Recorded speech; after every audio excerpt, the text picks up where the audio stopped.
Welcome back to Unboxing Logistics. I'm your host, Lori Boyer of Easy Post, and today we are going to be talking about cross-border shipping, especially as it relates to peak season that's coming up for 2025. This is one of the questions we get a lot from shippers out there, how to manage this. There's been a lot of challenges in this area.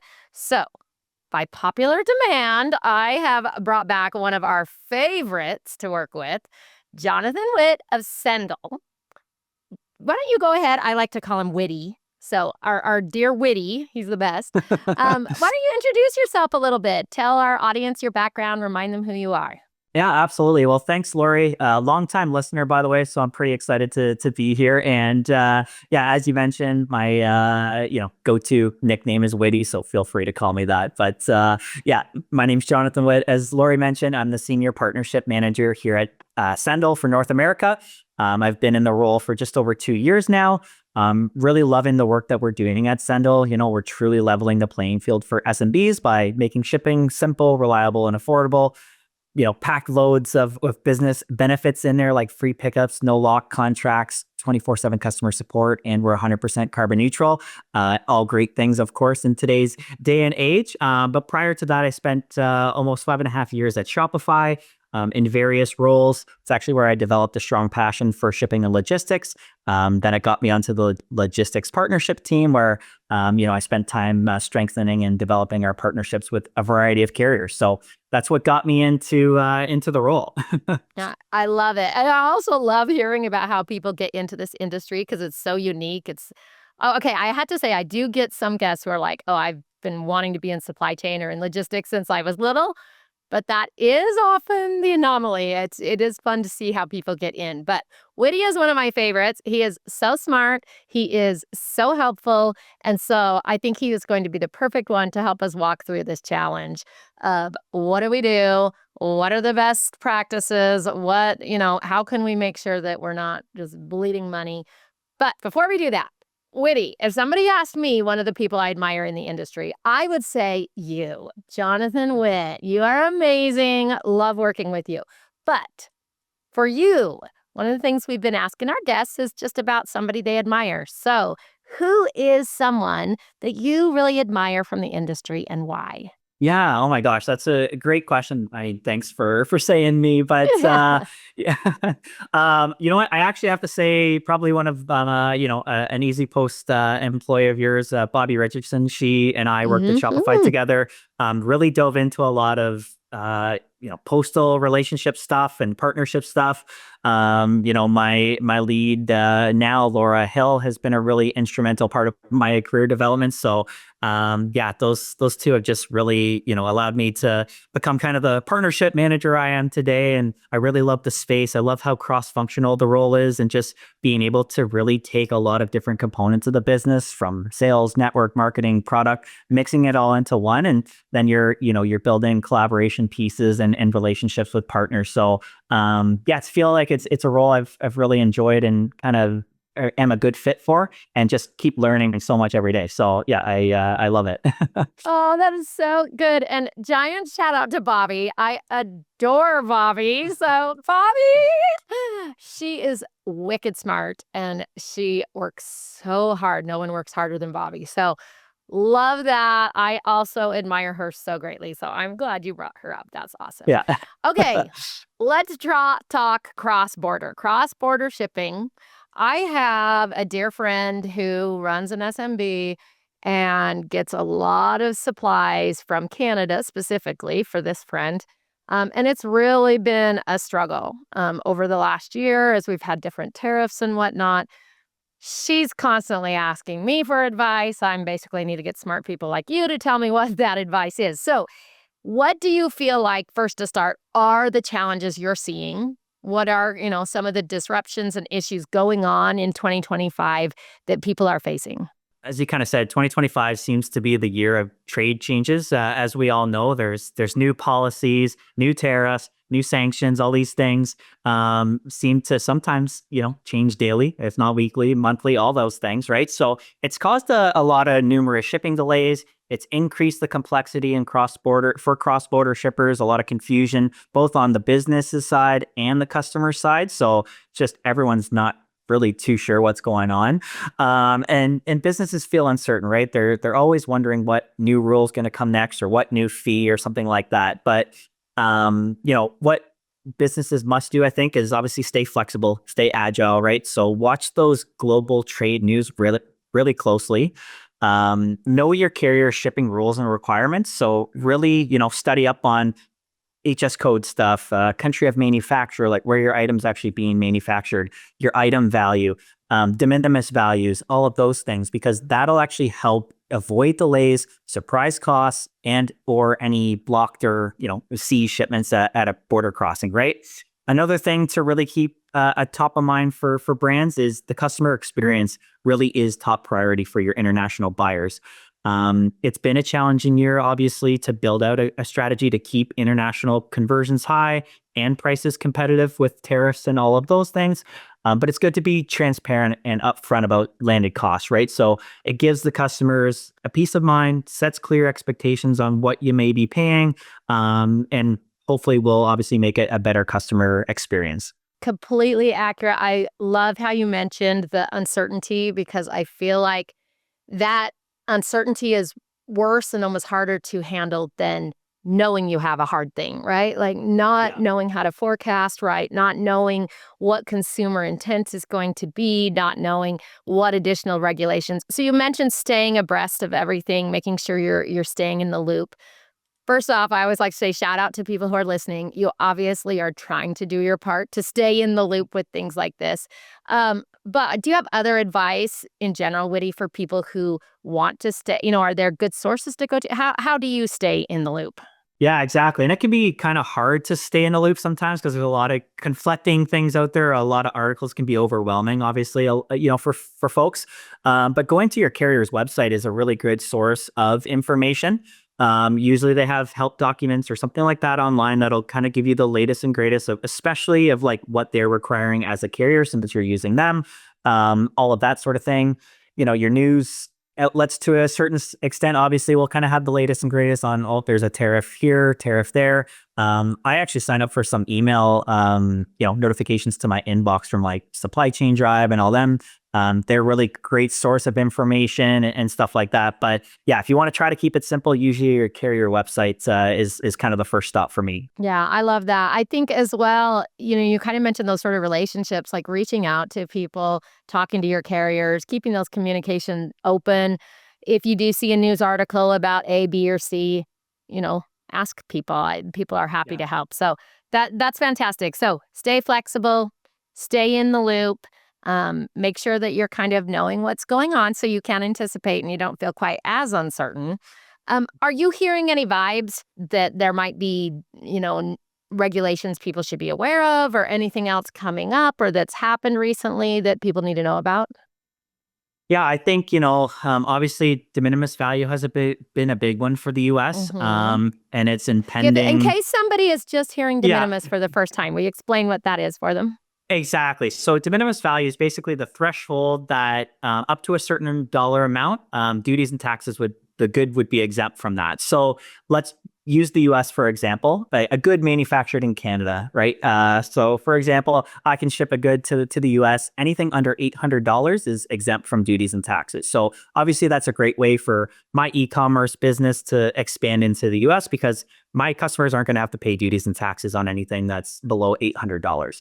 On the flip side, coming to Canada, our de minimis value is only $20. So expanding into Canada or us Canadians buying from the US, we're kind of yeah, duties and taxes. Yeah, we'll probably get something. Maybe sometimes not. It just depends.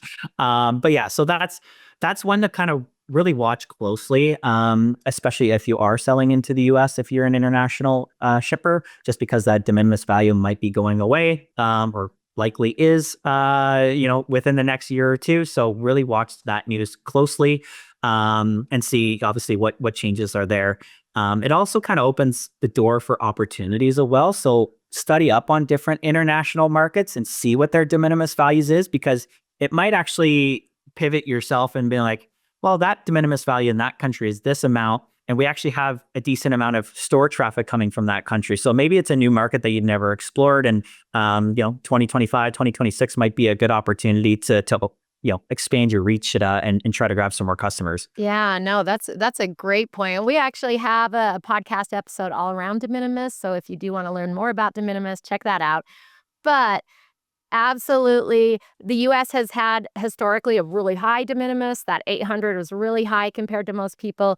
And as you said, that is one of those things that is likely going away at this point. So keep abreast of all of that. Any other regulations or anything that you feel like people should be kind of keeping an eye on? Yeah, exactly. I think another big one was country of manufacture. So where that item's actually manufactured.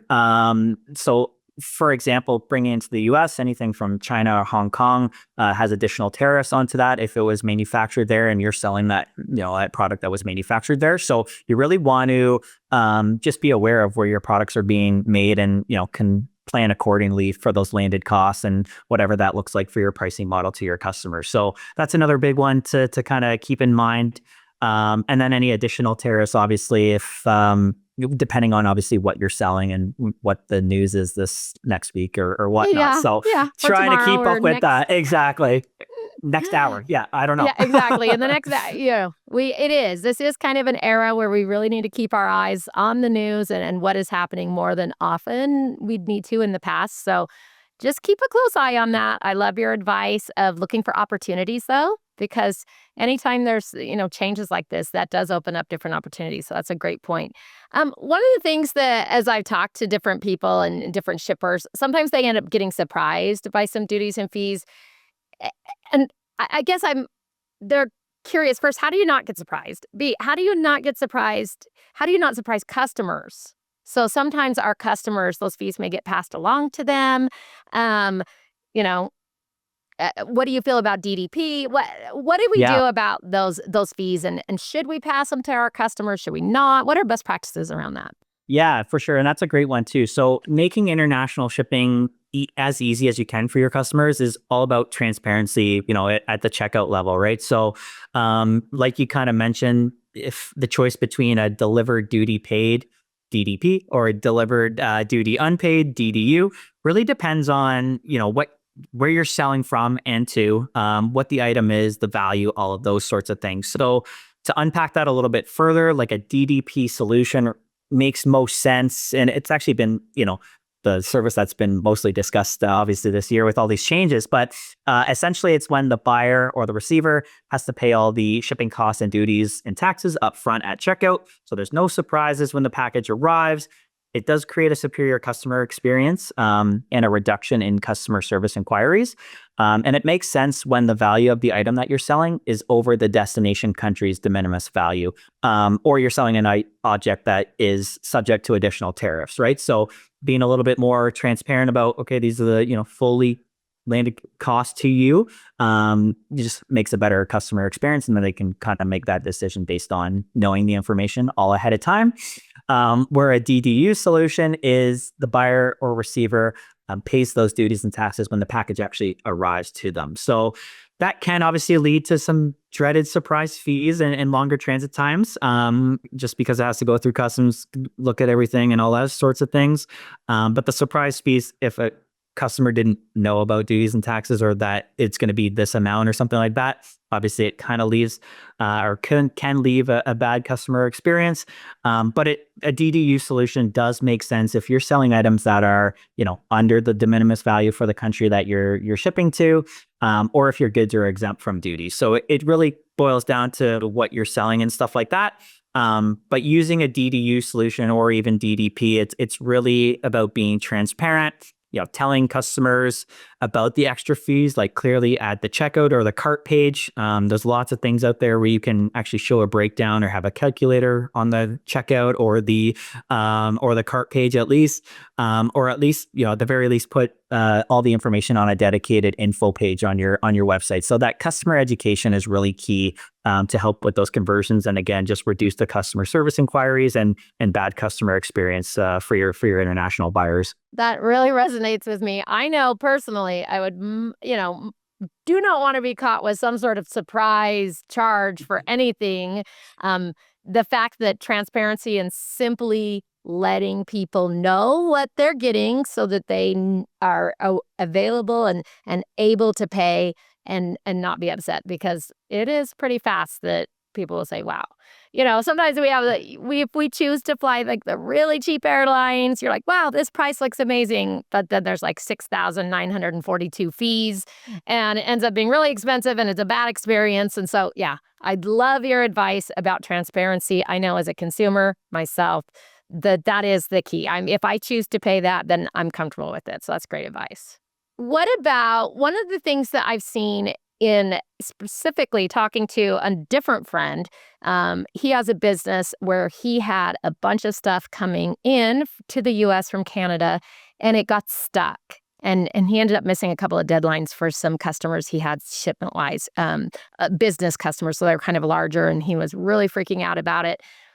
How do you avoid this as a shipper? How do you avoid your stuff getting stuck? Where are the places, I guess, that are most likely that shipments will get stuck? Are there things people can do about it? What do we do in terms of making sure our goods flow through easily? Exactly. And I mean, obviously, customs clearance is probably the biggest delay and where things get bottlenecked the most. So why do shipments get stuck, right? Usually because of missing or wrong documents. So think your commercial invoice, which actually has all the product information on there. So it's an easy way for a custom border agent to look at what's in this package and obviously clear it. Put any duties and taxes if it's, it wasn't a DDP solution like we mentioned earlier, all that kind of stuff. But make sure that on the commercial invoice, obviously, you're associating your products with the right HS code. Make sure that you're listing the country of origin correctly in case that package does get inspected and they're looking at it to see where it was manufactured. And another big one, if it's missing any health or safety notices. So shipping into the US, let's say, there's special FDA notices if I'm selling certain products like supplements or cosmetics or something that falls in with those regulations. So you want to make sure that you have all those things lined up ahead of time. And that'll really help to really expedite your shipments through the borders and get cleared and all those sorts of things. There's multiple tools out there that can really help narrow down the correct HS codes for your products. So you can look those up super easily. You type in just like a description. Let's say I'm selling a white t-shirt. I can type in white t-shirt and it'll come up with the right code. You can look for other tools that'll help automate your shipping paperwork. So a lot of carriers will actually submit the commercial invoice electronically now. So it won't be another printout that you have to stick on the box or anything like that. Sometimes it's still the case with carriers, but a lot of it's electronic now, which is all great for us. And you'll always want to keep up to date on your carrier specific requirements. So again, looking at those help documents and stuff like that, it should list out all of your international requirements, maybe even down to the country level, just depending if there's anything else that you may need. So, something that we kind of suggest here at Sendle as well to our customers is, again, having those correct HS codes, follow those FDA regulations if you need them. Consider what the de minimis value is for each country, like we were talking about earlier. So $800 to the US, but it's only $20 to Canada. It might only be 20 euros somewhere else. It just really depends. Commercial invoice, like we said, you want to double check, again, the manufacturer where your products are actually being made. So all that information is ahead of time. And lastly, maybe this is a pretty actually important one as well, is to ensure that you have the receiver's contact information. So that phone number and email address. So ensure that you're capturing that information at your checkout as well. So it's included with the shipping label. In case anything comes up with the shipment, the carrier will have the contact information for the receiver, and it can make a better experience. Okay. Oh, those are all amazing. I have to say, Whitney, it seems like a lot to remember.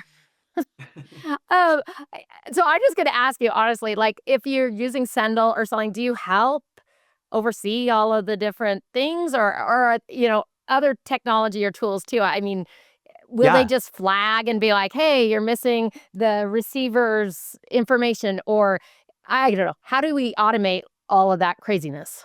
Exactly. So a lot of your shipping, tools, platforms, all that kind of stuff that you may be using. If you, let's say you're coming to Sendle directly as well, when you're filling in the information, it will prompt you for that information, or it might not even let you go to the next step without it. So it's a really helpful reminder to be like, oh, input your HS code, like what's the country of manufacturer, all that kind of stuff. So, it definitely does sound like all these crazy steps for international shipping, but a lot of the, platforms out there and softwares or carriers specifically will kind of prompt you for that information so you don't forget anything that's really critical. And, they're obviously trying to set you up for success as well, so that so that the shipments aren't getting bottlenecked at customs either. But so yeah, just trying to make sure you're going along with all the prompts and filling in the information correctly. Okay, so if I start my own SMB, I am definitely going to use technology because I feel like I would never, if I was doing it manually, I would definitely be messing up. Um, let's talk carrier diversification. So this has been a huge move over, boy, it kind of, I think, kicked off with COVID and everybody was just desperate for carrier space anywhere. But it's actually been growing. And just last year, I saw a stat of 40-something% growth in use of regional carriers or alternative carriers. So people are starting to get kind of savvy about carrier diversification. So how do you have recommendations when it comes to carrier diversification with risk, especially when you're doing cross-border shipping? What do you guys recommend? Yeah, and I absolutely love talking about this topic, Lori. So And I love when I you think say "a boat" because 'cause you're about, yeah, Canadian. A boat. exactly. For anyone that didn't know, they For probably already got you're that one with of my that. favorite But Canadians. Yep. I know it's so funny. Like people say, I have a little bit of the Canadian accent, if you will. I obviously don't hear it, but I Yeah, I love love it. I hearing love it it so at much. different industry conferences and stuff. But no, I think it's really great. And this topic, I think it's one of the most critical parts of a brand shipping strategy, really.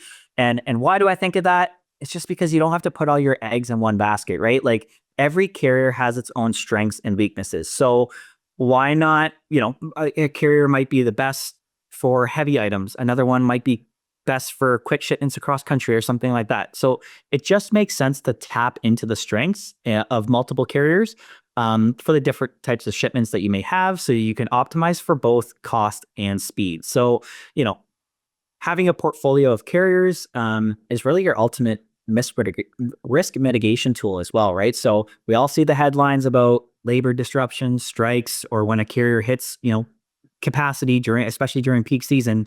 When you're diversified, you can be agile and you can redirect that volume to another carrier, and that your orders will be delivered, on time, in your SLAs and stuff like that to your customers.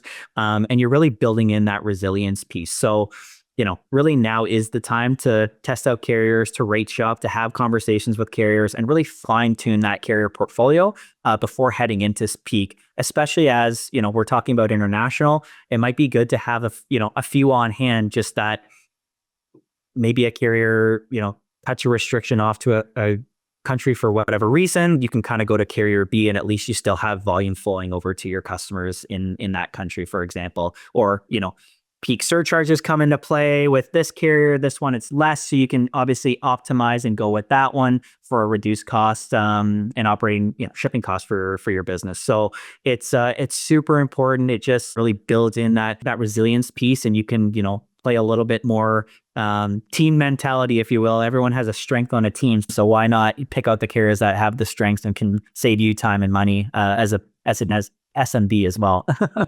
I love that you talk about kind of your risk management there, because that is something, especially with between, all the natural disaster challenges we're having, big storms out of nowhere, or, all the geopolitical issues going on and tariffs and the stuff over in the Middle East and the Red Sea. And all of that can just be a sudden change. I think that's something you mentioned earlier was like changes are happening by the hour, and the ability to be flexible.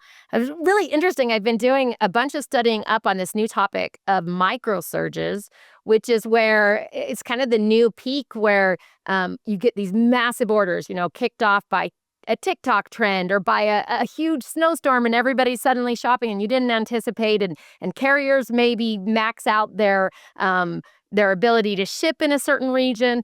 So that to me, that just totally makes sense in terms of a risk management play that you want to be able to diversify. You want to be able to keep those SLAs. That's critical. I love, love, love that, Witty. Um, Absolutely. okay, so let's say if somebody's just thinking about cross border, maybe they would like to. They've tested out. Maybe they looked at the de minimis and said, "Hey, I think I have an opportunity here," or something like that. What advice? What would you say that it's super important for them to have as they start out? Yeah, absolutely. So I think first and foremost, it's a really good idea to know where your products are made or manufactured, especially with times right now with shipping into the US and stuff like that. So it's a really good one to kind of cross off the list early. Follow advice from your shipping providers. Again, kind of coming back to the help articles or specific requirements from carriers on their websites. So that's a really good place to start as well. Understand the transit times and communicate those to customers as well. So, what's the typical transit time from, the US to the UK, for example, or something like that. And being able to communicate that to your customers sets the right expectations as well. Um, all, Obviously, what we've been mentioning, stay across the changes in tariffs and de minimis values and stuff like that. And as mentioned before, like this can be a really good opportunity for your business to look at other markets. Maybe you're seeing increased traffic on your website from a country and you've never really, wanted to explore selling there or what that might take. Now might be the good time to expand that and grow the business internationally. So those are all kind of key things to know. And then if you haven't before, definitely look into the HS codes and start, assigning them to your products, especially if you're selling online. A lot of the e-commerce platforms and stuff like that nowadays will have a spot for an HS code you can put it in there, assign it to the product, and then you don't necessarily have to think about it again because it should pull in that information when you're generating the shipping label for it in some of the platforms and technology. So again, it can be automated. It's not as crazy as it sounds, but you're just making sure that you're having all the right information. So true. Have the right information and then be really transparent with your customers about it so that they know what's going on and you know what's going on. And it's so great. Beyond just technology and automation, people in this industry are so good about helping each other. And, it's one of the things I've loved this recently is being able to hear about people that you admire in the industry because people are really good. So there's so many uh, different, look at your different companies you work with, reach out and ask questions to them if you're thinking of growing cross border. I know here at Easy Post, our CS team, our support team, they're so good. If people call and say, I'm thinking about doing this, does this even make sense? And they're completely happy to just talk you through it and look at your situation and do that. And I'm sure it's the same at Sendle. So reach out. Don't be afraid to ask, right? Exactly. And the same thing with our customer support teams, just fantastic, like always Hmm. pointing you to the right resources or answering questions. I mean, they're happy to, right? So, there are resources out there that, even there's no stupid question, there's nothing That's like right. that. Like Don't be ask afraid it, to right? ask the So question. don't be afraid. Exactly. So now's the time. Yeah, that's perfect. Okay, so when it comes to peak in general, are there any mistakes that you often see? You deal with a lot of people doing cross-border shipping. What are common mistakes? How do we avoid those? Yeah, I think common mistakes again, missing information, not setting expectations with customers, especially when we're coming into peak, right? Like, it's peak time at the border crossings as well. There's a lot of volume going back and forth, so allowing that extra time, and setting that expectation with your customer as well with those transit times. Every carrier is going to provide like a shipping holiday cutoff calendar, or maybe your shipping platform or technology does with all the different carriers cutoff things. So yeah, really obviously, take all that in and communicate that back to your customers or put it on dedicated pages and stuff like that. Those usually come out in September or October every year, when the carriers kind of finalize that information. Yeah, and really just again, it kind of comes down to de minimis values and stuff like that because those are the main kind of components of what a duty and tax is based on. So just having all the right information and notices and all that kind of stuff ahead of time will just set you up for success and not, a lot of stress about, oh, where's my package or why is this stuff here? Why is it being returned to me? Yeah, it's just no one wants to deal with those things. Totally makes sense. And again, making sure your customers know as well those cutoff dates, that you've got that on your website, that people know, hey, if I I need to purchase it by this day, or it's not going to make it by Christmas, or it's not going to make it by Hanukkah, or whatever it is. Um, People are aware. I know I'm a mom and I do a lot of online shopping. I know when I've maybe put it off a little too long, but making sure you have it there on your website is really critical. Being transparent about those dates, and there's only so much you can do. So, okay, Exactly. Whitney, this has been Exactly. such a fun conversation. If there is one thing that you could recommend people go and do, I hate having conversations where people are not actually doing something after. So, what is something you would recommend they go and do today, this week, just now to make sure that they are ready for this upcoming crazy peak 2025? Exactly. I think one thing you can do this week, if you are selling internationally, like it's a great time, obviously, to check out everything's fallen in line, make sure there's no issues with any shipments recently, and kind of heading into peak. If you're just exploring international, it might be a great idea to kind of dwindle down some countries that you're looking to expand and sell into.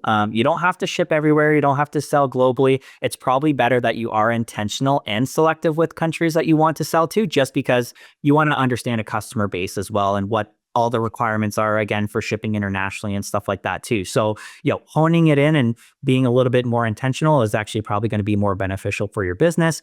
It'll help you obviously understand, again, the transit times, do some tests, and really communicate to customers as well. It'll also help, you determine if you need a DDP or a DDU solution, and what that might look like depending on the product and the item value that you're selling and stuff like that. So, you don't have to take on the world all at once. Rome wasn't built in a day, but you can be selective with the country list that you're wanting to explore or expand into. I love that advice. That is something I'm always saying is pick one, pick two. Don't try to do everything, because when you try to do everything, you do nothing. That's what really Exactly. happens. You end Spread up not yourself doing too it. So. thin. Yeah. Yeah, exactly. So Yeah. pick something.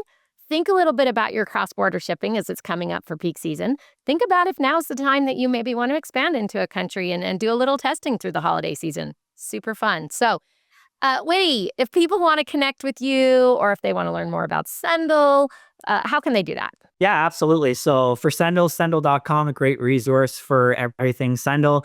For myself, I'm on LinkedIn and stuff like that. So definitely connect with me there. Would love to have a chat if you need to, or whatnot there. But yeah, I'm on all the socials. So Okay, love it. Everybody get out there, kill your cross-border shipping this peak. It's going to be awesome. I know that it seems a little scary, but I think there are opportunities. So awesome. Thank you so much for being here. Well, thanks so much again. Again, longtime listener, super happy to be here. And yeah, wishing everyone the best during this peak season and crazy international shipment time. So best of luck. That's right. Thanks. We'll see you all next time.